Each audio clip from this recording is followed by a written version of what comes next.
Tonight on Bridge City News, Prime Minister Justin Trudeau announced this morning that opposition parties have agreed to reconvene Parliament this Tuesday in order to pass legislation to combat the coronavirus. Another case of COVID-19 has been confirmed in Lethbridge, and Alberta says it will begin enforcing the new restriction measures for those who don't comply. And you can join in with NHL star Chris Versteeg and Connecting Our Community Lethbridge to provide essentials for those in need. Your nation, your province, your southern Alberta.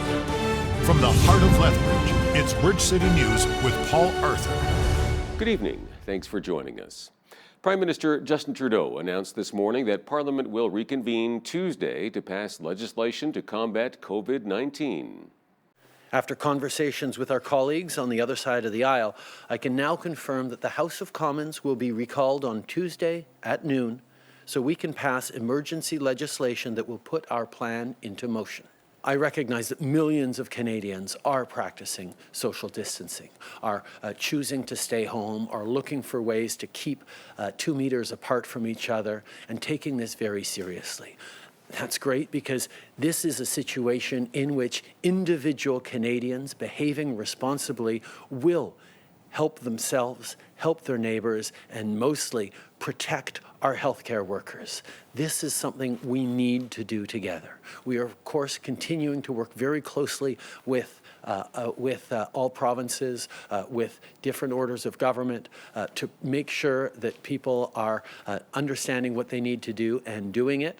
We will continue to look at possible next steps that may become necessary, but for now we are telling people, stay home, engage in social distancing, protect yourselves, protect our system, and let's get through this strongly as a country.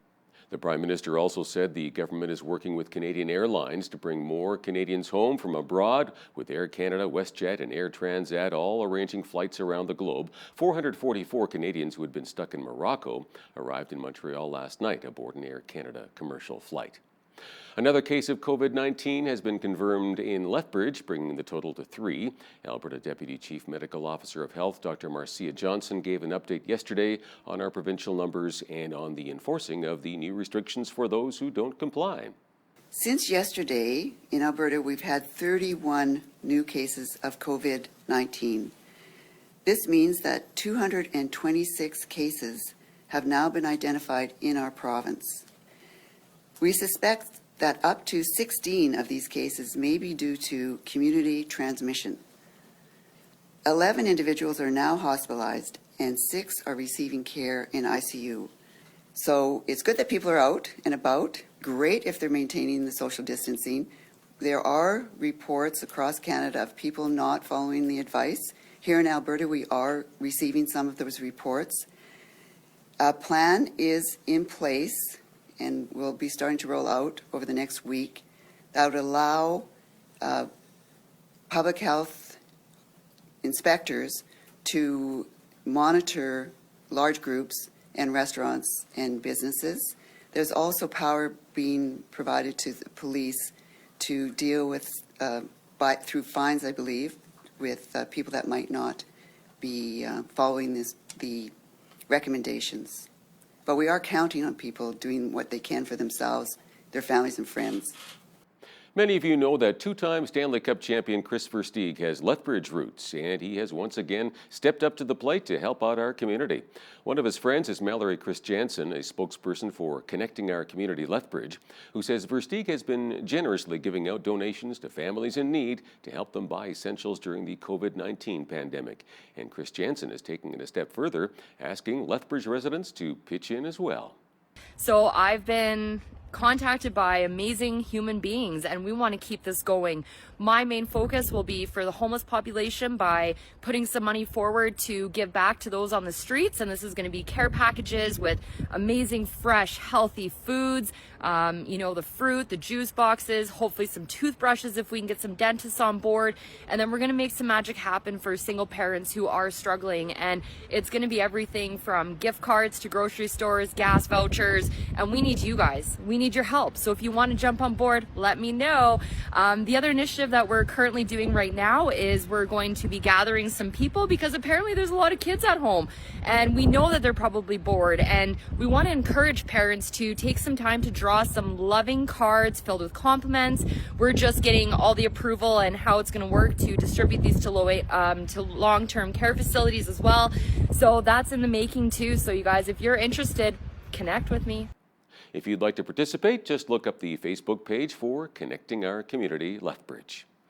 Nova Scotia is the latest province to declare a state of emergency due to the COVID-19 pandemic, joining New Brunswick, Ontario, Manitoba, Saskatchewan, Alberta, BC, and the Northwest Territories. Premier Stephen McNeil says people are blatantly ignoring the need for social distancing and self-isolating. Police have now been given the power to issue fines to anyone found disobeying the orders from health authorities. It's Sunday, and many churches have moved services online to support their congregations amid the pandemic. Some smaller churches are continuing to meet as it is allowed for gatherings of less than 50 people, but it seems online services will be the go-to format for most. Some churches are offering drive-through prayer for anyone in need. Not all faiths are open to this, however. Digital prayer is not considered appropriate for Orthodox Jews, but a number of rabbis are video conferencing Torah studies as an alternative. U.S. Secretary of Housing and Urban Development Ben Carson announced help for those struggling to make mortgage payments in the light of the COVID-19 pandemic yesterday. The American dream is having a home. And sometimes people say, well, what does housing have to do with health? It has everything to do with health, having a safe home. And that is the reason that the President has authorized the immediate cessation of foreclosure and eviction proceedings for American citizens, single-family forward mortgages, as well as reverse mortgages. And as you know, FHFA has also decided to do the same thing for 60 days. And the CFPB is very happy with all of this as well. And it's really all about helping our people, recognizing that they're being severely impacted by the coronavirus. And we've also asked the various servicers of mortgage loans to exercise forbearance for anybody who's having difficulty. It is important, if you're having difficulty, to actually contact the people who have made the loan, who established the mortgage, because it doesn't happen automatically. And that is because while the HUD does extend an automatic moratorium on foreclosures and evictions on single-family properties with FHA or reverse mortgage loans, the department has no authority over offering temporary payment forbearance. Italy has now had more than 4,800 deaths since the outbreak. Yesterday alone, 793 Italians died of COVID-19. Today, Italy announced another strenuous lockdown, and the Pope held his weekly Sunday blessing in his private library in the Apostolic Palace. He urged all Christians to join in reciting the Lord's Prayer next Wednesday at noon. Meanwhile, Samaritan's Purse staff are quickly setting up an emergency field hospital in the Italian city of Cremona. My name is Bev Caulfield with Samaritan's Purse, and I'm here in Cremona, Italy, which is just south of Milan. And we're here to encourage and support the local medical facility, the hospital here that's been overwhelmed with the COVID-19 virus in the past 3 weeks. You can see our staff behind me with the help of the Italian military who are moving our supplies to get things set up. We're going to be able to supply specifically bed space, which is the most needed, and also things like oxygen ventilators so that we can take again some of the load off of them. And also the ICU unit here in the hospital is just overloaded and overwhelmed, and so we'll be able to take some of that off for them. Just appreciate your prayers for the people here, specifically in Cremona, who have been overwhelmed with the virus in the last 3 to 4 weeks, for the health facilities and their staff who are also very overwhelmed, and obviously for our staff. We just really appreciate your prayers at this time. Thank you. Australia has unveiled a $38.5 billion U.S. stimulus package to ward off a recession and safeguard employment during the COVID-19 pandemic. The package includes cash payments for small businesses and welfare recipients. The total assistance amounts to almost 10% of the country's GDP. Australia has recorded more than 1,000 COVID-19 cases as fears heighten that it is headed for its first recession in nearly 3 decades. A strong earthquake has shaken Croatia and its capital Zagreb, causing widespread damage and panic. A 15-year-old girl is reported to be in critical condition and 16 others injured. The European Seismological Agency says the earthquake measured 5.3 and struck a wide area north of Zagreb at 6:23 a.m.